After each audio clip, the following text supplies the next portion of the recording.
മകന്റെ മരണമുണ്ടാക്കിയ കടുത്ത മാനസിക ആഘാതത്തിൽ നിന്നും തിരിച്ചെത്താനാവാതെ ഒടുവിൽ മരണത്തെ പുൽകി വയോധിക ദമ്പതികൾ. ജീവിതത്തിൽ നേരിട്ട ഏറ്റവും വലിയ ദുരന്തത്തിന്റെ ആഴങ്ങളിൽ നിന്നും കരകയറാൻ കഴിയാതെ പോയ ഇരുവർക്കും ഒടുവിൽ സ്വന്തം ജീവനെടുക്കുക മാത്രമായിരുന്നു അവരുടെ മുന്നിൽ തെളിഞ്ഞ വഴി. വൈപ്പിൻ ഞാറയ്ക്കൽ പഞ്ചായത്ത് 4-ാം വാർഡിൽ ആശുപത്രിക്ക് വടക്കുവശത്തുള്ള കളത്തിപ്പറമ്പിൽ വീട്ടിൽ സഞ്ജീവ്, അദ്ദേഹത്തിന്റെ ഭാര്യ സബിത എന്നിവരെയാണ് സ്വന്തം വസതിയിൽ ഒരുമിച്ച് ജീവനൊടുക്കിയ നിലയിൽ കണ്ടെത്തിയത്. കളത്തിപ്പറമ്പിൽ വീട്ടിൽ സഞ്ജീവിന് 72 വയസ്സും അദ്ദേഹത്തിന്റെ ഭാര്യ സബിതയ്ക്ക് 63 വയസ്സുമാണ് പ്രായം. മകന്റെ വിയോഗത്തോടുകൂടി ആഴത്തിലുള്ള ദുഃഖത്തിലാണ്ടുപോയ ഈ കുടുംബത്തിന്റെ ദാരുണമായ മടക്കം പ്രദേശവാസികളെയും ബന്ധുക്കളെയും ഒരുപോലെ കണ്ണീരിലാഴ്ത്തിയിരിക്കുകയാണ്. വർഷങ്ങൾക്ക് മുൻപ് അസുഖബാധിതനായി ഏക മകൻ സിജോ ഈ ലോകത്തോട് വിട പറഞ്ഞതോടെയാണ് ഈ കുടുംബത്തിന്റെ സന്തോഷങ്ങൾ അവസാനിച്ചത്. ആകെയുണ്ടായിരുന്ന മകന്റെ അകാലത്തിലുള്ള വേർപാട് ദമ്പതികൾക്ക് താങ്ങാൻ കഴിയുന്നതിനും അപ്പുറമായിരുന്നു. അന്നു മുതൽ കടുത്ത മാനസിക വിഷമത്തിലും നിരാശയിലുമായിരുന്ന ഇരുവരും ജീവിതത്തിലേക്ക് തിരികെ വരാൻ ഏറെ ബുദ്ധിമുട്ടിയിരുന്നു. മകനില്ലാത്ത ലോകത്ത് തങ്ങൾക്ക് ജീവിക്കേണ്ടതില്ല എന്ന തീരുമാനത്തിൽ 1 വർഷം മുൻപ് ഇരുവരും ചേർന്ന് കയ്യിലെ ഞരമ്പ് മുറിച്ച് ജീവനൊടുക്കാൻ ശ്രമിച്ചിരുന്നു. അന്ന് ഗുരുതരാവസ്ഥയിലായ ഇവരെ ഏറെ നാളത്തെ തീവ്രപരിചരണത്തിനും വിദഗ്ധ ചികിത്സയ്ക്കും ശേഷമാണ് ജീവൻ തിരികെ ലഭിച്ച് ആശുപത്രിയിൽ നിന്നും വീട്ടിലേക്ക് എത്തിച്ചത്. എന്നാൽ ആദ്യത്തെ ദുരന്ത ശ്രമത്തിൽ നിന്നും രക്ഷപ്പെട്ടെങ്കിലും മകന്റെ ഓർമ്മകൾ നൽകിയ മാനസിക വ്യഥയിൽ നിന്നും ഇരുവർക്കും മോചനമുണ്ടായിരുന്നില്ല.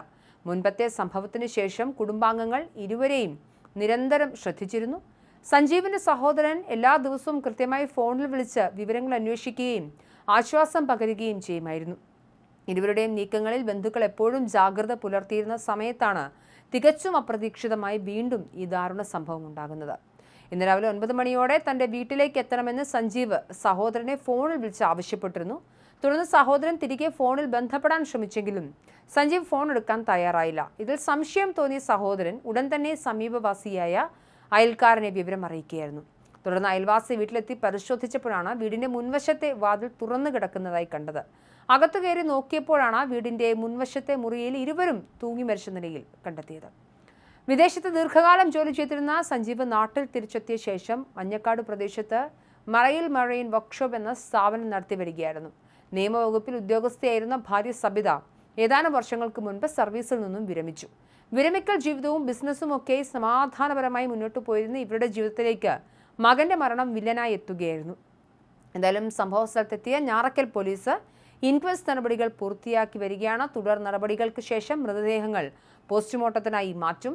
പ്രിയപ്പെട്ട മകന്റെ വേർപാടിൽ മനംനൊന്ത് ജീവനൊടുക്കിയ ഈ ദമ്പതികളുടെ മടക്കം നാടിനെ ആകെ നോവായി മാറിയിരിക്കുകയാണ്. ശ്രദ്ധിക്കുക, ആത്മഹത്യ ഒന്നിനും ഒരു പരിഹാരമല്ല. എന്തായാലും മകന്റെ വേർപാടോടുകൂടി വലിയ രീതിയിലുള്ള വിഷമത്തിലായിരുന്നു ഇവരെന്നാണ് മനസ്സിലാക്കുന്നത്. ബന്ധുക്കളൊക്കെ കൃത്യമായ രീതിയിൽ ഇവരെ ശ്രദ്ധിച്ചിരുന്നെങ്കിലും ഒരു നിമിഷത്തെ ശ്രദ്ധ മാറിയപ്പോഴാണ് ഇങ്ങനെ ഒരു ദാരുണ സംഭവം ഉണ്ടായത്.